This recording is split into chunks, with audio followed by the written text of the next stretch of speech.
ሰላም ውድና የተከበራችሁ አድማጮች እንዴት ናችሁ? የአመሻሽ አጫጭር መረጃዎችን የማቀርብላችሁ ይሆናል። ለቻናሌ አዲስ ከሆናችሁ ሰብስክራይብ ማድረጉን እንዳትረሱ፣ እንዲሁም ላይክ እና ሼር ማድረጉ እያልኩኝ አሁን በቀጥታ ወደ መረጃዎቹ አልፋለሁ።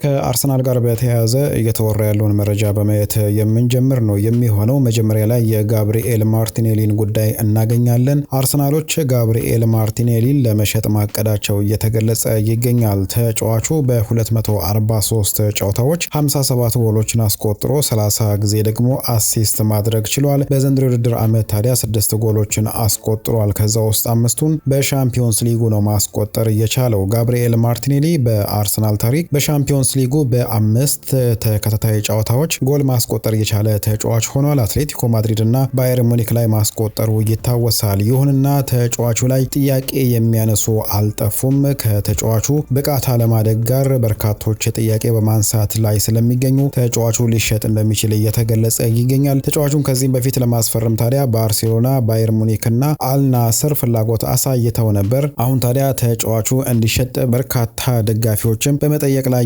ያሉና ተጫዋቹ ሊለቀቅ እንደሚችል ነው እየተገለጸ የሚገኘው። አርሰናሎች ታዲያ ከክንፍ መስመሩ ጋር በተያያዘ በርካታ ተጫዋቾችን በእቅዳቸው ውስጥ ይዘዋል። አንደኛው አንቷን ሴሜኞ ነው። ከአንቷን ሴሜኞ ጋር በተያያዘ ግን ተጫዋቹን በቅርቡ ማግኘት ከባድ እንደሚሆን ነው እየተገለጸ የሚገኘው። ምክንያቱም በርካታ ክለቦች ተጫዋቹ ላይ እየተፎካከሩ እንደሚገኙና ከተጫዋቹ ጋር በጥቅማ ጥቅም ረገድ የተስማሙ ክለቦችም እንዳሉ ነው እየተገለጸ የሚገኘው። ከዛ በተረፈ ግን የጁቬንቱሱ ኬናን ይልዲዝ ስም በተደጋጋሚ ነው በመነሳት ላይ የሚገኘውና ከተጫዋቹ ጋር በተያያዘ ያለውን ሁኔታ ለማወቅ አርሰናሎች የተጫዋቹን ወኪል ሆርጌ ሜንዴሽን ማነጋገራቸው እየተገለጸ ይገኛል። ቼልሲዎችም ተመሳሳይ አይነት ነገር ማድረጋቸው ነው የተገለጸው። ተጫዋቹ የረጅም ጊዜ ኮንትራት አለው በጁቬንቱስ ማለት ነው። ነገር ግን ከደሞዝ ጋር በተያያዘ ከክለቡ ጋር እየተነጋገረ ይገኛል። የሚሸጥ ከሆነ ግን ጁቬዎች እስከ 90 ሚሊዮን ዩሮ የሚጠጋ የዝውውር ሂሳብ ለመጠየቅ መዘጋጀታቸው ተገልጿል።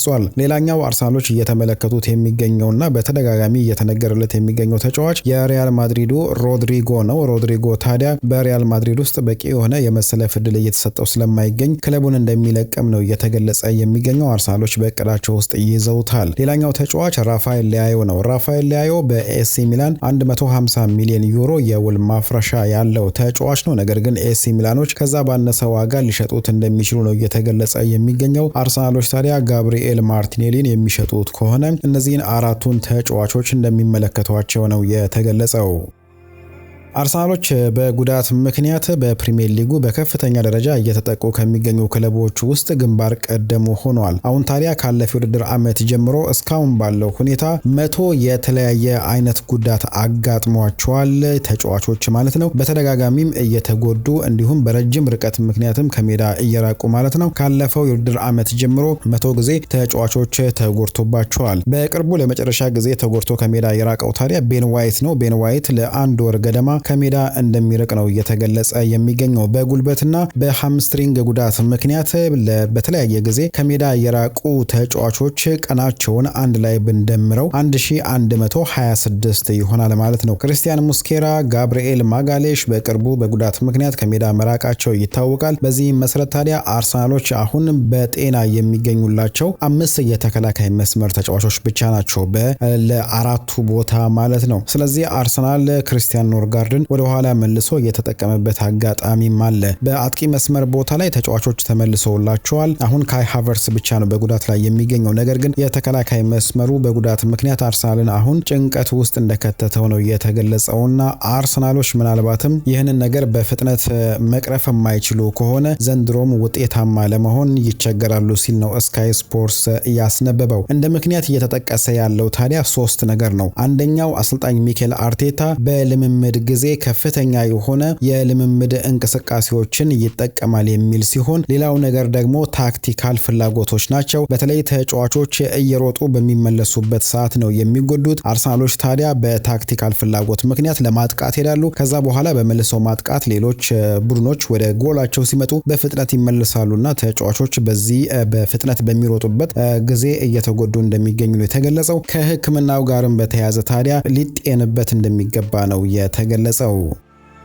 አሰልጣኝ ሩበን አሞሪም በርካታ ተጫዋቾችን በጥር የዝውውር መስኮት ለመልቀቅና በምትካቸው ደግሞ የተለያዩ ተጫዋቾችን ወደ ክለቡ በማምጣት ቡድኑን በአዲስ መልኩ በራሱ መልኩ ለመገንባት ማቀዱ እየተገለጸ ይገኛል። መረጃዎች እንደሚጠቁሙት ከሆነ ታዲያ በርካታ ተጫዋቾች ክለቡ ሊለቁ እንደሚችሉ ነው እየተገለጸ የሚገኘው። በርካታ ተጫዋቾች ይለቃሉም ተብሏል። እስከ 5 የተጠቀሱ አሉ። ከዛ ውስጥ አንደኛው ማኑኤል ኡጋርቴ እንደሆነ ተገልጿል። ተጫዋቹ ታዲያ ፕሪሚየር ሊጉና አሰልጣኝ ሩበን አሞሪም የሚፈልገውን ከፍተኛ ፍጥነት ያለውን ጨዋታ እንዲሁም ጫናዎችን መቋቋም ባለመቻሉ የፕሪሚየር ሊግን ጫና መቋቋም ባለመቻሉ በክለቡ ሊሸጥ እንደሚችል ነው የተገለጸው። አልታይ ባይንደር ለውጥ ማሳየት ያልቻለ ግብ ጠባቂ ስለሆነ ሊሸጥ እንደሚችል እየተገለጸ ይገኛል። የሜሰን ማውንት ስምም ተጠቅሷል። ተጫዋቹን ታዲያ ከጉዳት ጋር እንዳያያዙት ነው የተገለጸው። ታይረል ማላሲያም ታዲያ ለክንፍ መስመሩ እንደማይመጥንና አሰልጣኝ ሩበን አሞሪም የማይፈልገው ተጫዋች እንደሆነ ተገልጿል።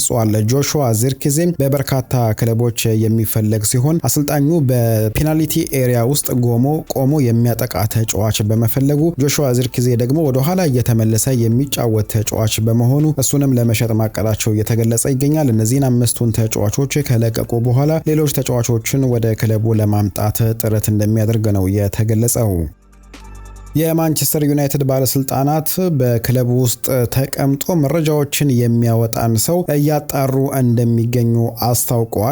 ማንቸስተር ዩናይትዶች ታዲያ ባለፈው ባደረጉት ጨዋታ ላይ የታክቲካል ሲስተማቸው ከ1 ሰዓት አስቀድሞ ነበር ይፋ የተደረገውና ይህ እንዴት ሆነ በሚለው ጉዳይ ላይ እያጣሩ እንደሚገኙ ነው የተገለጸው። መረጃዎችን እንደዚህ አስቀድሞ ማውጣት ሌላኛው ክለብ ተጠቃሚ እንዲሆን ስለሚረዳ ከዚህ ጋር በተያያዘ ታዲያ ዩናይትዶች ራሳቸውን ለመጠበቅ ሲሉ መረጃዎችን እያወጣ ያለን ሰው እያጣሩ እንደሚገኙና እርምጃ እንደሚወስዱ ነው የተገለጸው።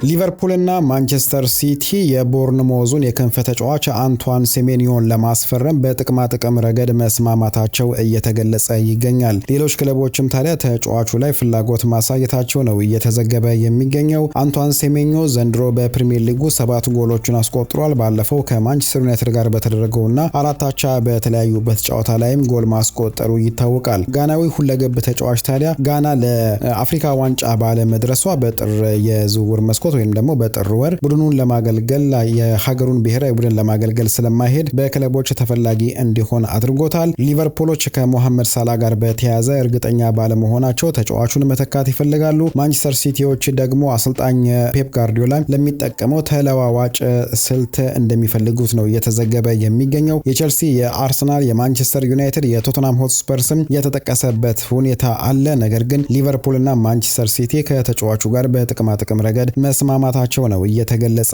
የሚገኘው።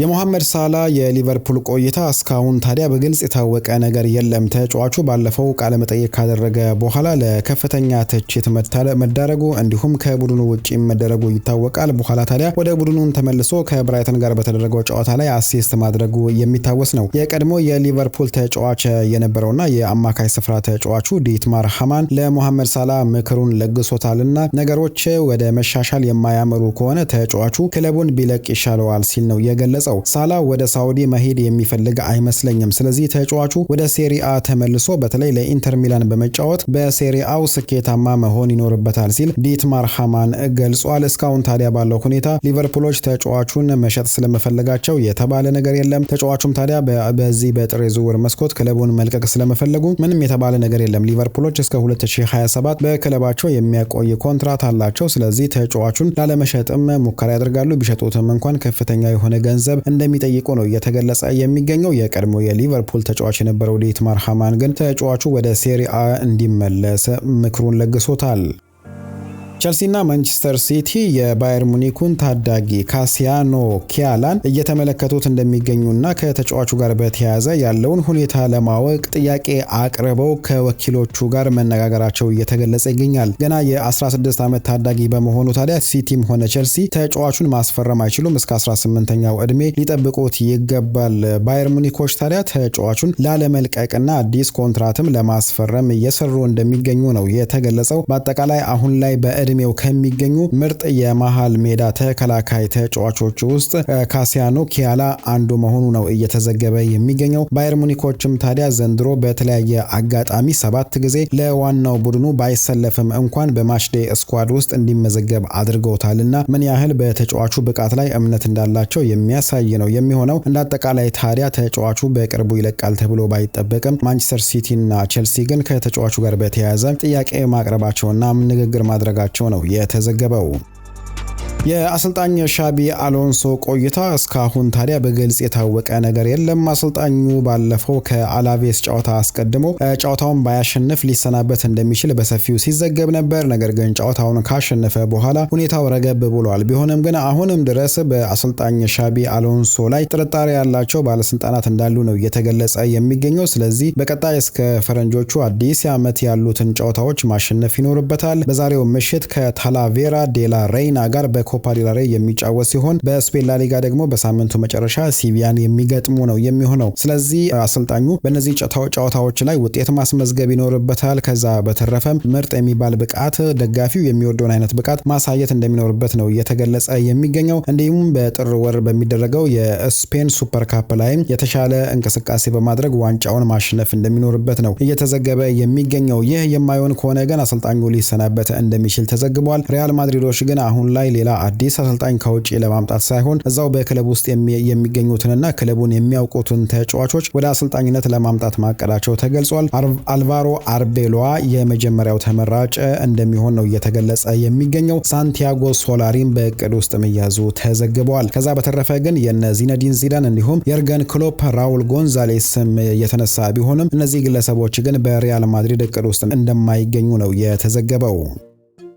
የባርሴሎናው ተከላካይ ሮናልድ አራውሆ በፈረንጆቹ አዲስ ዓመት ወደ ሜዳ ተመልሶ ለመጫወት ጥረት እንደሚያደርግ ተገልጿል። የ26 ዓመቱ ሮናልድ አራውሆ ታዲያ ባለፈው የተደረገው ጨዋታ እንዳመለጠው ይታወሳል። ከዛ አስቀድሞም ታዲያ የቼልሲ ጨዋታ ላይ ቀይ ካርድ ከተመለከተ በኋላ በደረሰበት ትችት ምክንያት ለጊዜው ከሜዳ እንዲርቅ እንዲሁም ከክለቡ እንዲርቅ ፍቃድ ተሰጥቶት ነበር። ከዛ በኋላ ታዲያ ተጫዋቹ መንፈሳዊ ጉዞን ወደ እስራኤል ማድረጉም ተገልጿል።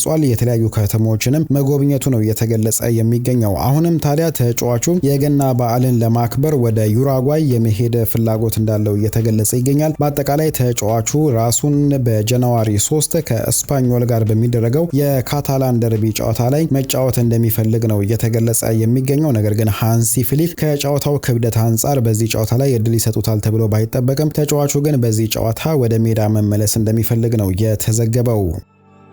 ባርሴሎናዎች አንድ ታዳጊ ብራዚላዊ ተጫዋችን እየተመለከቱ ይገኛሉ። በርካታ የስፔን ክለቦች ታዲያ የብራዚልና የደቡብ አሜሪካ ገበያዎችን በማሰስ የተለያዩ ከዋክብቶችን ከዛ ማውጣት ችለዋል። ሪያል ማድሪዶች በቅርቡ እነ ሮድሪጎ ጎዝን፣ ቪኒሺየስ ጁኒዮር እንዲሁም ኤንድሪክ ፊሊፔን የመሳሰሉ ተጫዋቾች ከአርጀንቲና ደግሞ ፍራንኮ ማስታንቶኖን ወደ ክለባቸው ማምጣት ችለዋል። ባርሴሎናዎች ከዚህም በፊት በኔይማር የተሳካላቸው ቢሆንም ከዛ በኋላ ግን በአርተር ሜሎና ቪቶር ሮኬ ያን ያህል አልተሳካላቸውም። ቢሆንም ግን አሁንም የደቡብ አሜሪካና የብራዚል ገበያን ማየታቸውን አልተውምና ራያን ቪቶር የሚባለውን የቫስኮ ዳጋማ የ19 ዓመት ተጫዋች እየተመለከቱ እንደሚገኙ ተገልጿል። ተጫዋቹ ባለፈው ውድድር ዓመት ጀምሮ በ55 ጨዋታዎች 20 ጎሎችን ያስቆጠረ ሲሆን ዘንድሮ በ15 ጨዋታዎች 10 ጎሎችን ማስቆጠር ችሏል። ለብራዚል ከ20 ዓመት በታችም ተሰልፎ በመጫወት ላይ የሚገኝ ተጫዋች ነው። ይሁንና ተጫዋቹ በጥር የዝውውር መስኮት ቫስኮ ዳጋማን መልቀቅ እንደማይፈልግና እስከ ቀጣዩ ክረምት እዛው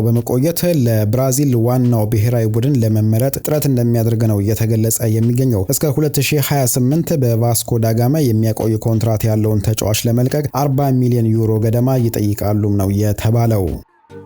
ሉዊስ ሱዋሬዝ በኢንተር ማያሚ የሚያቆየውን አዲስ ኮንትራት ለመፈራረም መቃረቡ ተገልጿል። ተጫዋቹ ታዲያ እስከ 40ኛው ዕድሜም ይጫወታል ተብሎ ነው የሚጠበቀው። ሊዮኔል ሜሲ በቅርቡ እስከ 2028 የሚያቆይ ኮንትራት መፈራረሙ ይታወሳል። ይህንን ተከትሎ ታዲያ አሁን ሉዊስ ሱዋሬዝም ለተጨማሪ ዓመት በክለቡ ለመቆየት ለመስማማት መቃረቡ ነው እየተዘገበ የሚገኘው። ሉዊስ ሱዋሬዝ ታዲያ ኢንተር ማያሚን ከተቀላቀለ በኋላ ጥሩ የሚባል ጊዜን በማሳለፍ ላይ ይገኛል። በመጀመሪያው ዓመቱ በ37 በ17 ጨዋታዎች 25 ጎሎችን አስቆጥሮ 12 ጊዜ አሲስት ያደረገ ሲሆን ዘንድሮ ደግሞ 17 ጎሎችን ማስቆጠር ችሏል። ኢንተር ማያሚ ታዲያ የቀድሞ የሜሲ የቡድን አጋሮችን በመሰብሰብ የሚታወቅ ክለብ ነው። በዚህም መሰረት ታዲያ ሉዊስ ሱዋሬዝም ወደዛ አምርቶ መጫወት ችለዋል። ከሱ ጋር ወደዛ ያመሩት ወይንም ደግሞ ከሱ ቀድሞ ወደሱ ያመሩት ሌሎች ተጫዋቾች ጫማቸውን ለመስቀል ወስነዋል። ጆርዲ አልባና ሰርጂዮ ቡስኬት ማለት ነው። ነገር ግን ሉዊስ ሱዋሬዝ ለተጨማሪ ዓመት በኢንተር ማያሚ ለመቆየት መስማማቱ ነው የተገለጸው። ቶተንሃም ሆትስፐር እና ማንቸስተር ዩናይትድ የኮሎኙን ወጣት ተጫዋች ሰኢድ ኤልማላን እየተመለከቱት እንደሚገኙ ተዘግቧል። በርካታ ክለቦች ናቸው የ19 ዓመቱን ተጫዋች በመመልከት ላይ የሚገኙት። ሊቨርፑል፣ ቼልሲ፣ ባየር ሙኒክ እንዲሁም ፒኤስጂም ተጫዋቹ ላይ ፍላጎት ማሳየታቸው ተገልጿል። የ19 ዓመቱ ተጫዋች ታዲያ ዘንድሮ በ14 ጨዋታዎች 6 ጎሎችን አስቆጥሮ 2 ጊዜ ደግሞ አሲስት ማድረግ ችሏል። ባለፈው ውድድር ዓመት በውሰት ከሌላ ክለብ ጋር ነበር ያሳለፈው በ3ኛ ዲቪዚዮን ከሚገኘው ቪክቶሪያ ኮሊን ጋር ማለት ነው። ዘንድሮ ግን ለዋና ቡድኑ እየተጫወተ ምርጥ የሚባል እንቅስቃሴን በማድረግ ላይ ይገኛል። ለጀርመን ብሔራዊ ቡድንም መመረጥ የቻለ ተጫዋች ነው። እስከ 2030 በኮሎኝ የሚያቆይ ኮንትራት ያለው ሲሆን ተጫዋቹ ወደ ፕሪሚየር ሊጉ ሊያመራ እንደሚችል ነው እየተገለጸ የሚገኘው። አሁን ላይ ባለው ሁኔታ ተጫዋቹ 35 ሚሊዮን ፓውንድ የተገመተ ቢሆንም ተጫዋቹ ግን ከዚህ በላይም ዋጋ ሊያስወጣ እንደሚችል ነው የተዘገበው።